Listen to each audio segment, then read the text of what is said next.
Now the next point is increase soil fertility.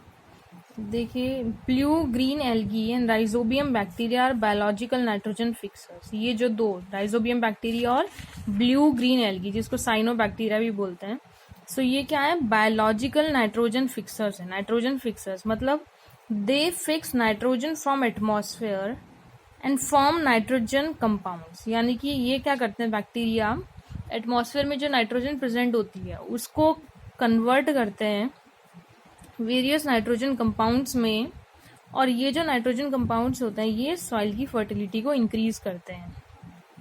यानी कि जो नाइट्रोजन कंपाउंड्स बनते हैं ये आपकी सॉइल में बनते हैं। बैक्टीरिया जो होते हैं सॉइल में नाइट्रोजन कंपाउंड्स बना रहे होते हैं, जिससे कि सॉइल की फर्टिलिटी इंक्रीज करती है।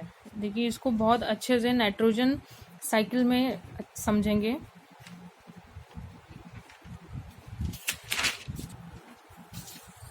Next point is cleaning the environment. Some microorganisms decompose the dead remain of plants and animals and make environment clean. देखिए, कुछ माइक्रो ऑर्गेनिज्म क्या करते हैं, जो डेड और डिकेइंग मैटर होता है प्लांट्स और एनिमल्स का, जो डेड रिमेन्स होते हैं उनको डिस्ट्रॉय करते हैं, उनको सड़ाते हैं, गलाते हैं, और इस वजह से आपका एनवायरनमेंट जो होता है वो क्लीन बनता है। प्लस साथ ही क्या हो रहा होता है, this dead and decaying matter of plants and animal make humus / organic matter which is beneficial for soil. यानी कि जब ये डिकेइंग कर रहे होते हैं प्लांट्स और एनिमल के रिमेन्स को, तब क्या होता है, तब आपका ऑर्गेनिक मैटर बनता है, जिसको ह्यूमस बोलते हैं। ऑर्गेनिक मैटर बनता है, और ये जो होता है ये बहुत ही हाईली न्यूट्रिशियस होता है। इसमें बहुत से न्यूट्रिएंट्स होते हैं जो कि प्लांट के लिए फ़ायदेमंद होते हैं। तो इससे क्या होता है, सॉइल की फर्टिलिटी इंक्रीज करती है। ऑर्गेनिक मैटर जब सॉइल में मिक्सअप हो जाता है, सॉइल की फर्टिलिटी को बढ़ाता है, प्लस प्लांट की ग्रोथ अच्छी होती है। अब है कम्युनिकेबल डिजीजेज। देखिए, कम्युनिकेबल डिजीजेस क्या होती हैं, फैलने वाली जो बीमारी होती है।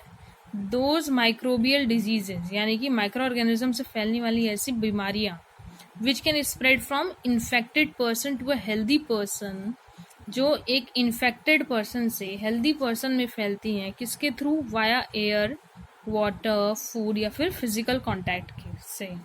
जैसे कि कॉमन कोल्ड, ये एक फैलने वाली बीमारी है।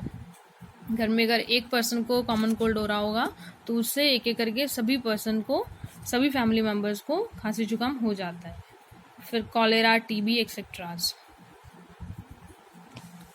Now the insects which transmit disease causing micro organism to humans without itself suffering from them is called a carrier. देखिए, कैरियर क्या होता है, जो बीमारी को कैरी कर रहा होता है, यानी कि जो बीमारी को फैलाता है। तो वो क्या होते हैं, इंसेक्ट होते हैं, जो कि डिजीज कॉजिंग माइक्रो ऑर्गेनिज्म यानी कि पैथोजेंस को ह्यूमंस में ट्रांसफर करते हैं, उनको बोलते हैं कैरियर। देखिए, कैरियर्स दो तरह के होते हैं, हाउस फ्लाई या फिर मॉस्किटो। अब देखिए, जो कम्युनिकेबल डिजीजेस बताई थी वो किस तरह से फैलती हैं। First is by breathing of air containing micro organism. Breathing के थ्रू, यानी कि जब आप सांस लेते हैं तब हवा में जो माइक्रो ऑर्गेनिज्म होते हैं आपकी बॉडी में एंटर कर जाते हैं। बाय टेकिंग इन्फेक्टेड फूड और वाटर, यानी कि इन्फेक्टेड फूड और वाटर कंज्यूम करने से। थ्रू इंसेक्ट बाइट, किसी भी इंसेक्ट के काटने से। By sharing infected injection needles, जो इन्फेक्टेड इंजेक्शन नीडल्स होती हैं वो अगर आप यूज़ कर लें तो उससे भी बीमारी फैलती है। By physical contact. अब देखिए, आप कैसे इन कम्युनिकेबल डिजीजेस से बच सकते हैं। तो फर्स्ट क्या है, देखिए, अगर किसी पर्सन को कॉमन कोल्ड हो रहा है, ठीक है, तो कॉमन कोल्ड दूसरे इंसान को ना हो, इस वजह से क्या, इसके लिए क्या करना चाहिए आपको, जब आपको छींक आए या कफ आए तो आपको अपने मुंह पर हाथ रख लेना चाहिए, मुंह को कवर कर लेना चाहिए, या फिर किसी हैंकी का यूज़ करना चाहिए अपने मुंह को, फेस को कवर करने के लिए। सेकंड है, अपने फूड को प्रोटेक्ट करें। कैसे, फूड को कवर्ड करें, यानी कि जो आप घर में पानी पीते हैं या कोई भी फूड होता है तो उस सबको कवर करना चाहिए, अनकवर्ड नहीं रखना चाहिए, क्योंकि जो फ्लाइज होते हैं वो अनकवर्ड फूड पर बैठते हैं और फिर जब आप उस फूड को कंज्यूम करते हैं तो आपको बीमारियां हो जाती हैं। थर्ड है आपकी क्या है, देखिए, मॉस्किटो बाइट, यानी कि मच्छरों से बचें, मच्छर आपको ना काटें। इसके लिए क्या करें, आप मॉस्किटो नेट का यूज़ करें। आपके जो डोर और विंडोज़ हैं उनको आप क्या करें, वायर गॉज का यूज़ करें। जैसे जाली का यूज़ करते हैं ताकि मच्छर आपके घर में ना एंटर कर सकें। फिर क्या है, डिस्पोजेबल सिरिंजेस और नीडल्स, यानी कि नीडल्स और सिरिंजेस जो होती हैं डिस्पोजेबल यूज़ होनी चाहिए, यानी कि एक बार आपने यूज़ करी फिर आप उसको डिस्ट्रॉय कर दो, दोबारा से सेम यूज्ड नीडल कभी यूज़ नहीं करनी चाहिए। फिजिकल कांटेक्ट से बचें। फिर क्या है, वैक्सीनेशन का यूज़ करें। So these are the preventions of communicable diseases. अब देखिए यहाँ मैंने बताया था कैरियर जो कि बीमारी को फैलाता है, कैरी करता है। दो होते हैं, हाउस फ्लाई और मॉस्किटो। तो हाउस फ्लाई में देखिए, ये हाउस फ्लाई क्या करते हैं, दे ब्रीड और ले एग्स इन गार्बेज। ये क्या करती हैं, ब्रीड करती हैं, अंडे देती हैं गार्बेज में, यानी कि कूड़े करकट में, कचरा जो होता है उसमें ये आपके अंडे देती हैं। और हाउस फ्लाई से कौन सी बीमारियाँ होती है, कॉलेरा, टीबी, डायरिया। तो देखिए किस तरह से ये फैलाती हैं। जब गार्बेज होता है उसमें जब ये हाउस फ्लाइज बैठती हैं तो इन हाउस फ्लाइज में लेग्स, पूरी बॉडी में हेयर्स होते हैं। तो जब ये बैठती हैं तो उन हेयर्स पे गार्बेज में जितने भी माइक्रो ऑर्गेनिज्म होते हैं, डिजीज कॉजिंग माइक्रो ऑर्गेनिज्म यानी कि पैथोजेंस जो होते हैं वो बैठे हुए होते हैं। तो जब ये हाउस फ्लाई उस गार्बेज पे बैठती है तो वो पैथोजेंस उस हाउस फ्लाई पर चिपक जाता है, उनके हेयर्स पर। फिर ये जब हाउस फ्लाई उड़ते हुए हमारे फूड पर जाती है जो कि ढके हुए नहीं है, कवर्ड नहीं है, यानी कि पानी पे या फूड कोई भी आपका जो कवर नहीं है उस पे बैठ जाती हैं, तो उसमें जो पैथोजेंस हैं उसको वो फूड में ट्रांसफ़र कर लेती हैं। और फिर उस फूड को जब हम कंज्यूम करते हैं तो हमारे अंदर बीमारियां पैदा हो जाती हैं।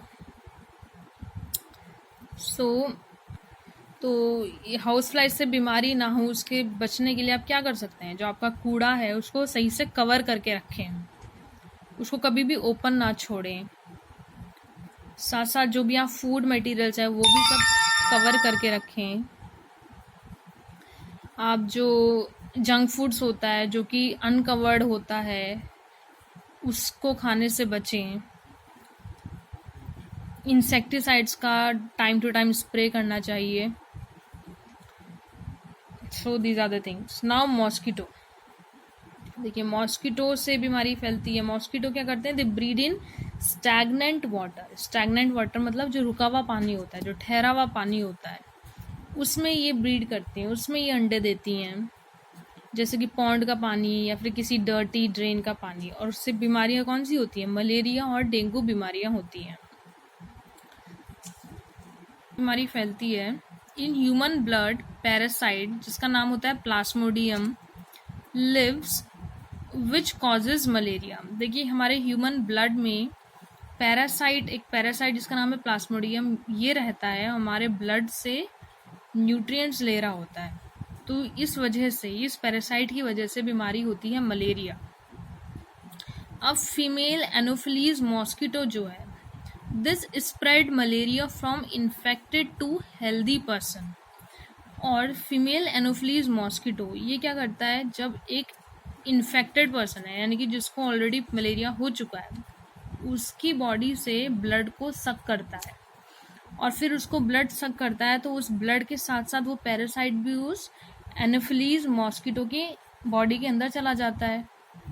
फिर जब ये फीमेल एनोफिलीज मॉस्किटो फिर किसी अच्छे दूसरे हेल्दी पर्सन की बॉडी पे बैठता है और फिर उसका ब्लड सक करता है, तब आपके जो पहले इन्फेक्टेड पर्सन से जो ये इन्फेक्शन लेकर के आया, पैरासाइट लेकर के आया, वो दूसरे पर्सन की बॉडी में एंटर कर देता है।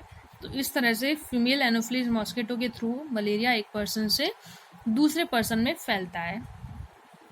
अच्छा, मेल एनोफिलीज मॉस्किटो से नहीं फैलता है कभी भी मलेरिया। क्यों? क्योंकि मेल एनोफिलीज मॉस्किटो वो कभी भी ब्लड सक नहीं करता ह्यूमन बींग्स का, वो हमेशा प्लांट्स पर फीड करता है, वो प्लांट के जूस को कंज्यूम करता है, क्योंकि प्लांट्स में शुगर होता है, वो शुगर को कंज्यूम करता है।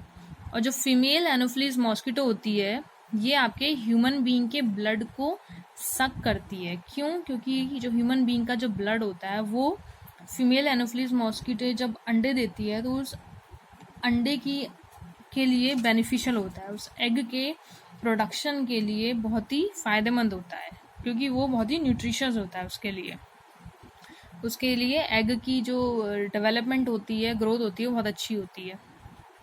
फिर देखिए फीमेल एडीज मॉस्किटो है, इस वजह से डेंगू फैलता है, और डेंगू जो होता है वायरस की वजह से होता है।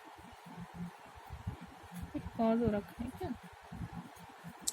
देखिए micro organism cause diseases, animals में भी माइक्रो ऑर्गेनिज्म डिजीजेस फैलाते हैं। First is foot and mouth disease, जो कि एक वायरस से होती है। इसमें क्या होता है, एनिमल्स के फुट और माउथ में ब्लिस्टर्स हो जाते हैं, जिसको बोलते हैं फफोले होना।